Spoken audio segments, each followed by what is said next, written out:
Hello बच्चों, चलिए प्रश्न को पढ़ते हैं। निम्न परिपथ में प्रवाहित धारा का मान और दिशा क्या होगी। अब परिपथ दे रखा है जैसे ए बी सी और डी में से हमें बताना है कि जैसे विकल्प देखते हैं 7/3 एम्पियर की धारा बह रही है और ऐसे बी की ओर ई से होकर जा रही है, या 7/3 एम्पियर बी से ए की ओर, या 1 एम्पियर बी से ए की ओर, या 1 एम्पियर ए से बी की ओर। तब हमें बताना है यहाँ पे कौन सा विकल्प सही है। अब इस प्रश्न को समझने के लिए हमें प्रश्न की मुख्य अवधारणा को समझना होगा। तो यहाँ पे लिखते हैं मुख्य अवधारणा। अब मुख्य उदाहरण में हम देखेंगे किरचॉफ वोल्टता नियम।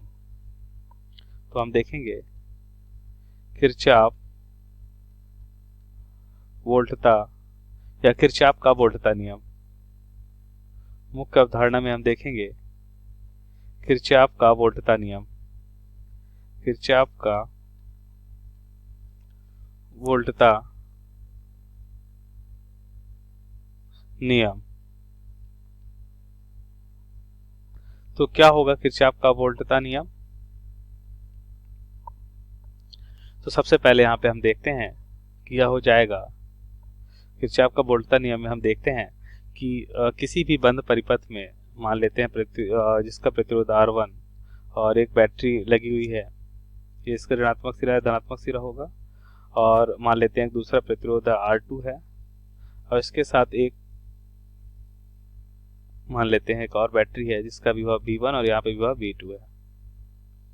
तो बंद परिपथ में बहने वाली धारा और उसके संगत प्रतिरोधों का गुणनफल और उस परिपथ में उपस्थित विभव या बैटरी का बीजगणितीय योग हम देखते हैं क्या होता है, शून्य होता है। ये किरचॉफ का वोल्टता नियम होता है।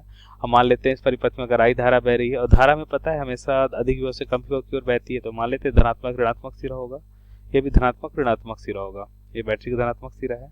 अब धारा की दिशा में अगर हम एक पथ बनाते हैं तो इस पथ के अनुसार हम देखते हैं कि हमें क्या किरचॉफ वोल्टता नियम से क्या सूत्र मिलेगा, I इंटू R1 माइनस का। और फिर देखिए अब एरो हम लेते हैं कि अगर हमारा जो ये तीर है, तीर का चिन्ह जिधर आएगा वही चिन्ह हम यहाँ पे लेंगे। तो तीर ऋणात्मक की ओर आ रहा है, इसमें देखिए तीर इसमें भी ऋणात्मक की ओर आ रहा है, इसमें तीर इसमें भी ऋणात्मक की ओर आ रहा है, इसलिए क्या हो जाएगा I इंटू R2। और इसमें तीर देखिए धनात्मक आ रहा है, इसलिए यहाँ पे लेंगे प्लस का V2 बराबर 0। तो ये होता है किरचॉफ वोल्टता नियम। अब प्रश्नानुसार उत्तर को समझते हैं।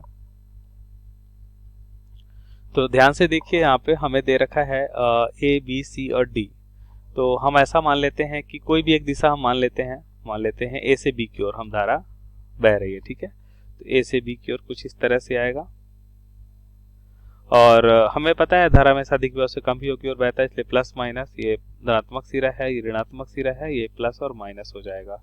यहाँ पे भी इधर की ओर धारा बह रही इसलिए प्लस और ये माइनस हो जाएगा।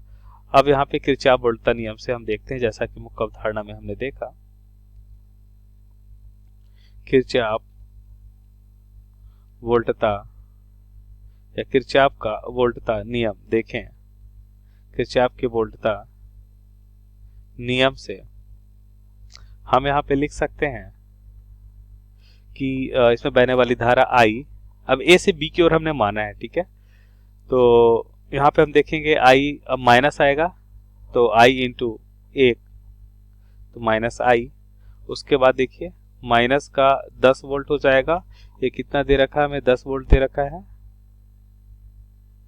तो ये हो जाएगा माइनस का 10। उसके बाद फिर से देखिए क्या हो जाएगा, ये अच्छा प्लस का 10 है माइनस का 4 है, प्लस का 10 माइनस का 4। अब उसके बाद फिर से देखिए यहाँ पे माइनस का 2 इंटू आई, माइनस का 2 इंटू आई। अब उसके बाद हम फिर से देखें तो ये हो जाएगा माइनस का 3 इंटू आई, माइनस का 3i, ये बराबर 0। तो यहाँ पे देखिए आई और आई सभी को सभी माइनस है, तो कितना हो जाएगा, ये हो जाएगा 3 और 3 6i अपोजिट साइड में जाएगा, धनात्मक हो जाएगा। और यहाँ पे देखिए कितना हो जाएगा, ये हो जाएगा 6। तो आई का मान कितना हो जाएगा 6/6 मतलब 1 एम्पियर। तो धारा 1 एम्पियर आ रही है और धनात्मक का मतलब यह हुआ कि जो दिशा हमने मानी है वो सही दिशा है। तो इसका मतलब धारा ए से बी की ओर होगा, धारा का प्रवाह ए से बी की ओर होगा ई से जाते हुए। तो धारा का मान तो हमने देखा 1 एम्पियर, धारा की दिशा क्या हो जाएगी, ए से बी की ओर होगी, जो हमने मान रखा है क्योंकि धनात्मक आया है। ए से बी की ओर ई से जाते हुए। तो अब देखिए यहाँ पे कौन सा विकल्प सही होगा, यहाँ पे हम देखें तो डी विकल्प सही हो जाएगा। तो दिए गए प्रश्न का सही विकल्प डी है। आशा करते हैं आपको समझ आया होगा। धन्यवाद।